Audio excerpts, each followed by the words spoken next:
দিদা দিদা, ও দিদা শোনো না, আমার না আজকে অন্য কিছু একটা খেতে ইচ্ছা হচ্ছে। কি খাবে বলো? আমাকে একটু ধনিয়া পাতার বড়া করে দেবে? ধনে পাতা? আচ্ছা, আছে তো বাগানে, দেখছি যদি ভালো পাওয়া যায় তুলে নিয়ে করবো। তাহলে চলো চলো চলো চলো চলো চলো দেখি। এইটা আমাদের বাগান। এই নাতনি বললো একটু পকোড়া দিদা করো না, ধনে পাতার পকোড়া, তাই একটু ধনে পাতা তুলতে চলে এলাম। জায়গায় একটু ধনে পাতা দিয়েছিলাম, তাই এই বড় দেখে দেখে একটু একটু করে তুলে নিচ্ছি। আমাদের এখন ধনে পাতাটা তোলা হয়ে গেছে, আমি এবার বাড়ি যাচ্ছি।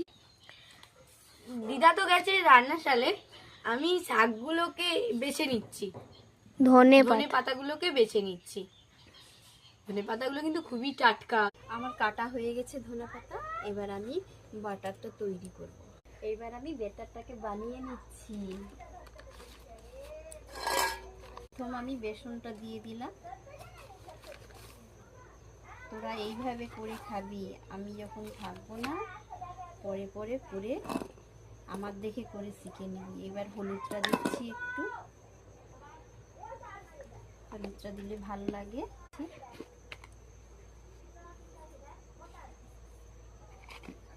তারপরে একটু লঙ্কা গুঁড়ি দেবো, লঙ্কা গুঁড়ো দিলে একটু ঝাল ঝাল লাগে।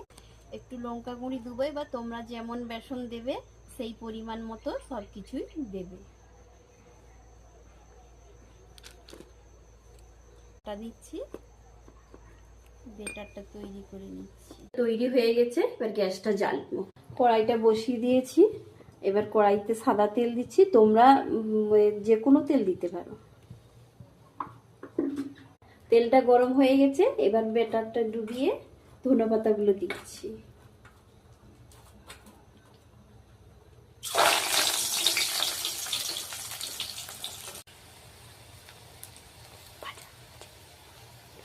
ভাজা হয়েছে, এবার এক পিঠ উল্টে দিচ্ছি।